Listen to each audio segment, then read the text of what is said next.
你好，我是阿力。我们昨天视频刚刚说了这个插针，那么今天比特币就插针给你看啊。但是聪明的朋友总是能在插针的时候找准时机找准机会。那么这也不枉费我做这个节目的心血了恭喜逢低买进的朋友们。那么另外呢，狗狗币昨天晚上呢也是发力上攻，力挽狂澜过去24小时的涨幅一度超过40%，交易量呢创519暴跌以来的新高。那么目前的价格在0.3美元附近反超了史币，站稳了大狗的位置，可喜可贺。那么我们今天主要聊下面3个话题。那么第一， Facebook 为了布局元宇宙，竟然将公司的名字呢改为 Meta。那么很多人都认为元宇宙概念币呢会大涨结果呢以太坊突然飞起来了。那么这里面到底有什么逻辑？我们节目里面会细聊。第二部分呢，美国恶性通胀呢是正在发生，美元贬值严重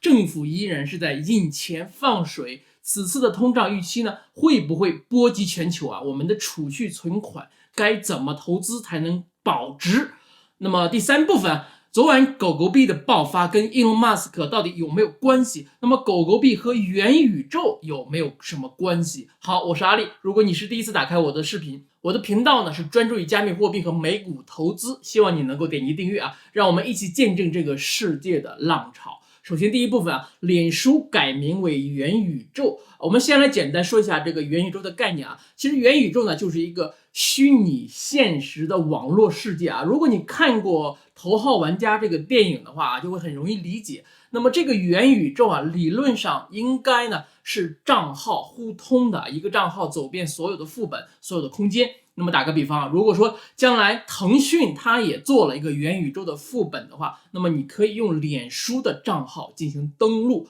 而且呢这个虚拟世界的货币呢一定是相通的不然的话呢没办法这个走遍全部的副本了。那么我们接下来看这个新闻，扎克伯格今天发布公开信也是开门见山，他说我们正处于互联网下一章的开端，这也是我们公司的下一章。互联网呢已经到了革新的节点，从交互媒体时代向构建元宇宙的关键转身，也许就在今天这一刻。变化呢不仅仅存在于技术的变革，也将诞生全新的交互模式，产生不同的治理形式，创造迥异的生态系统。那么扎克伯格承诺要打造一个以个人为中心更具责任感的元宇宙平台，打造一个融合网络环境、虚拟现实和增强现实的平台。那么元宇宙将是未来的社交平台，也是移动互联网的接替者未来呢永远是超乎我们的想象的那么我相信今天注定会写入历史。Facebook 表示该公司的元宇宙将支持 NFT， 这可能呢会促进以太坊协议的发展，因为数字收藏品的形式已经在以太坊中兴起。不管前段时间NFT 有多火爆，那么最后呢都是通过以太坊进行结算的那么大家都看到了什么潘克猴子都是用以太坊去购买的。那么元宇宙呢是一个更大的概念更大的蛋糕。那么我个人认为元宇宙不可能是 Facebook 一家公司能吃得下的，而且呢元宇宙一定是更加的强调去中心化。那不然的话呢，你在这个中心化的这个世界里面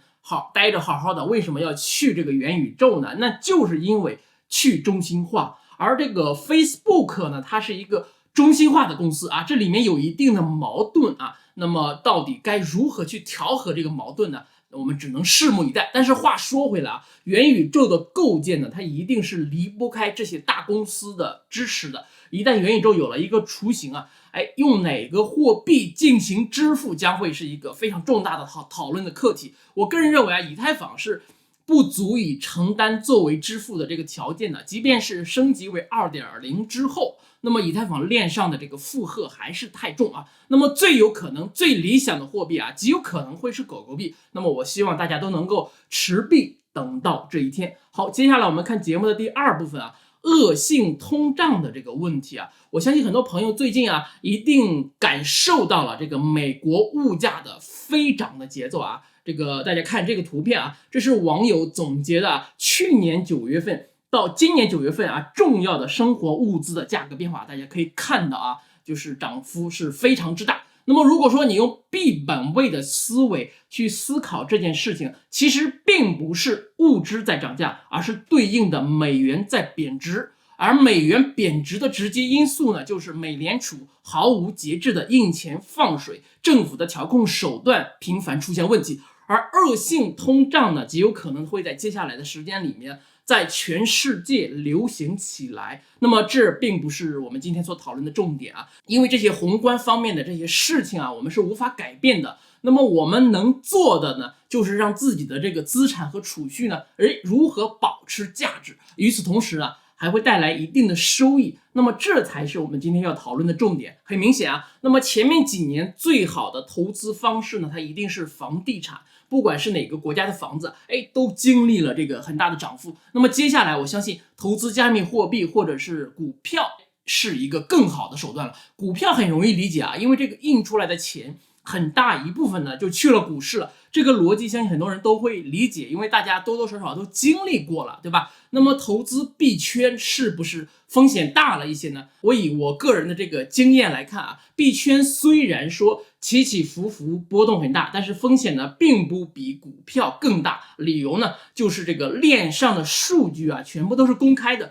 多少人在做多，多少人在做空，哪个地址啊突然大量买进或者是大量的卖出，一目了然，谁也无法在这个链上呢进行隐瞒。问题来了，如果只是单纯的保存价值，投资什么币最好呢？我认为啊，比特币和以太坊加上狗狗币，按照一定的比例进行配置。很多人都因为看到比特币的价格太高而产生了恐高情绪啊，但是我告诉你一个数据啊，你就明白了，一切还都不晚，恰恰是最好的时机。那么目前呢，全世界持有比特币超过100个币的人啊，总数只有16200个人。如果说你能够拥有一个比特币啊，那么也将会是这个世界上前0.1%的富豪了。如果说你持有，直到10年或者20年之后，你一定会回来感谢我的。那么以太坊将来呢，会在整个币圈负责很重要的技术支持，所以以太币呢是必不可少的。那么至于狗狗币呢，我们已经讲了很多了。新来的朋友呢，如果没有看到之前的节目，可以去翻一下啊。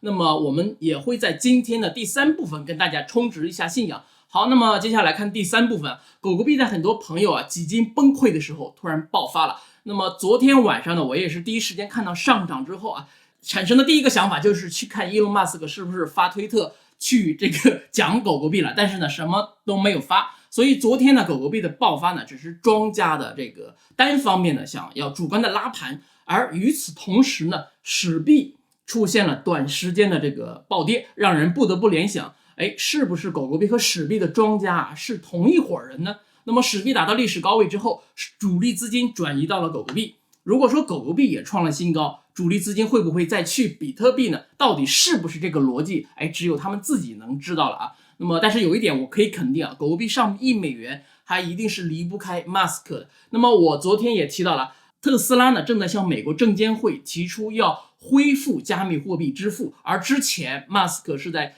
这个推特上做过一次调查的，问大家支不支持狗狗币购买特斯拉，结果呢可想而知，大比例的支持。所以我认为啊，等特斯拉宣布将要同时支持比特币和狗狗币支付进行购买特斯拉汽车的时候，就是比特币和狗狗币双双创历史新高的高光时刻。那么这一天何时能够到来呢？我预计呢，应该是在今年的12月份啊，这也是我坚信狗狗币年底$1的一个重要的心理支撑。那么我们前面也讲到了元宇宙，元宇宙里面到底会使用什么币进行流通支付呢？这是个说起来啊，可能要等好几年了。脸书呢曾多次提交申请啊，要出自己的加密货币，但是每次呢都是以被拒绝告终啊。所以将来呢会有一个不隶属于任何一个公司、组织或者个人的这个币种作为元宇宙支付的流通货币。那么这个决定呢，将会是很多家参与元宇宙构建的这些大公司的老总们一起讨论的这个话题啊。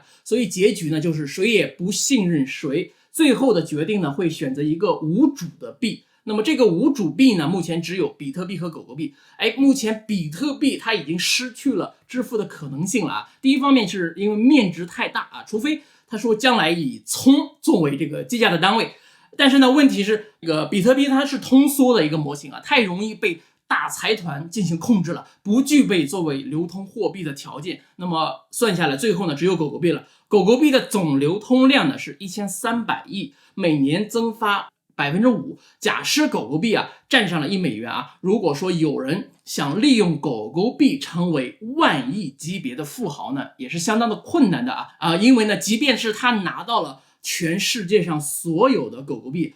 他想要拿到1万亿个狗狗币，也要等到2180年了。而以这个美元计价的万亿富豪我相信很快就会出现很多。好，那么以上呢就是今天节目的所有的内容了，希望能够带给大家一些思考。那么我也会持续不断的创作更好更有价值的内容，希望你能够点击转发加订阅让我们一起进步，共同发财。Peace。